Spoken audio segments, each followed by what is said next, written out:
Hello friends, welcome to the session on PHP programming. In this session, we'll be discussing about control structures in the PHP programming language. In this session, we will see how to write control structures in the PHP programs. What are the different formats that are available in the PHP for writing the control structures? And we will see some suitable examples of writing control structures in the PHP. Friends, as you know, that we have already started the sessions on PHP, and so far we have covered 3 sessions on the PHP. So you can refer to my YouTube channel in order to learn this and other programming languages. So let us start the session about the control structures in the PHP programming language. Normally, we know that whenever we write any code in any programming language, then that code is being executed sequentially, one after the other. That is, whatever the statements that you write in, first of all, the first statement will be executed, then the second statement will be executed, and then the third statement will be executed. So this is the sequential execution, and this sequential execution will happen every time whenever you write any code in the PHP program. But many times this flow of control we need to change, and we need to change it whenever we make some decision in the program itself. So as we make decision in the real life, in programming also, we need to make a decision, and based on the decision or based on the value of the decision or condition, we can change the flow of the control. And thus this flow of control can be changed by making the decision.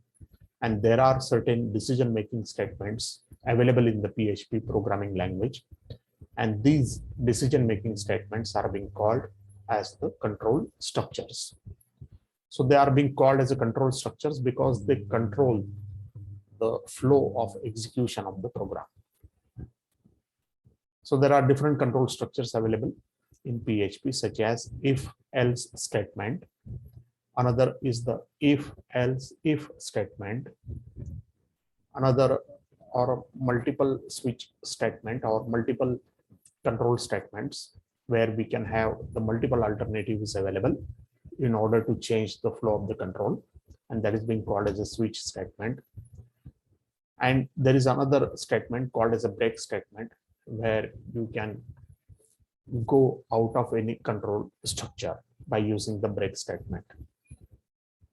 Apart from that, there are certain loop control statements such as while statement, do while statement, and for statement. So as far as this session is concerned, we are going to discuss if-else, if-else, if-else-if, then switch statement and the break statement. So we'll see the first 4 statements, how they can be used in the PHP programs. And in our another session, we will go for the discussion of the loops such as while statement, do while statement, and for statement. So let us understand first of all the if statement. If statement is a very popular statement in any programming language. Almost all programming language will consist of this statement. So this statement is used whenever we want to execute certain programming code if the condition is true, or whatever the expression that is being written, if it returns a true value, then only the code is being executed. Otherwise, the code is not executed. So the syntax of the if statement is that we will write the keyword if followed by some expression or condition, and then there will be in the curly bracket a block of statements. So this block of statements will be executed only when this expression or condition returns a true value. Now suppose we write a small PHP code, something of this form. So initially we will write the tags of the PHP. Suppose the variable a is being assigned with a value 0, and then we will check if a is equal to 0, and if it is true, then we will display the message that the input is invalid. So whenever we do not want the value of the variable to be 0, then in that case we can display such message. So whenever this code is being executed in the PHP environment, then you will find that the message input is invalid will be displayed. Another form of the if statement is if else if statement or if else statement. So whenever we attach some else clause, then that statement will become if else statement. So the else part will be executed only when the condition or expression becomes false. So if the condition is true, then the if part of the statement is executed. If the condition is false, then the else part of the statement will be executed. So here we can make the use of this statement in the PHP code, and its syntax is like this: if condition, and then the block of the statements enclosed in the curly bracket, else block of the statement 2 enclosed in the curly brackets. So in this case, if the condition is true, then the first block of the statement will be executed. If the condition is false, then the second block of statements will be executed. So block of statement 1 is executed when the condition is true. Otherwise, we will make the execution of the second block of statements.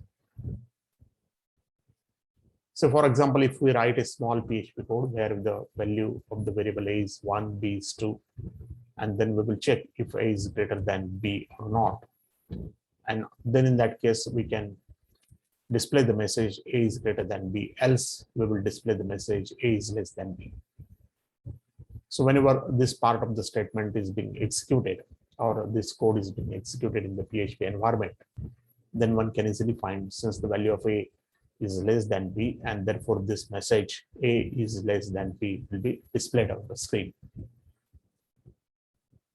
Another control statement is the switch statement, and this statement is a multiple choice statement. So in if statement, we have only one alternative in the form of else. But when you want to have more than one alternative, then in that case, you can go for the switch statement. So here the value of the variable or expression is being computed, and it is being compared with the different values, and the corresponding statements are executed until a break statement appears. And if none of the value matches, then in that case, you will find that the default statement will be executed. So we can write the switch statement, which has the syntax like this shown in the window. So here we will make the use of the keyword switch followed by the variable name, or you can make the use of some expression which will return some value. And then you can make the use of case value A, then we will make the execute the statements, and then final statement will be break, case value B, then B clause of statements and break. So in this way, you can add number of cases, and then finally you can write the default statement. And for that, you need not to add a break, because ultimately the control of execution will be transferred to the next statement. So if the value of the variable matches with the first value, then the first block of statement will be executed, and then the control will be transferred to out of the switch statement. If the value matches with the second value B, then the second B statements are executed, and the control will be transferred out of the switch statement.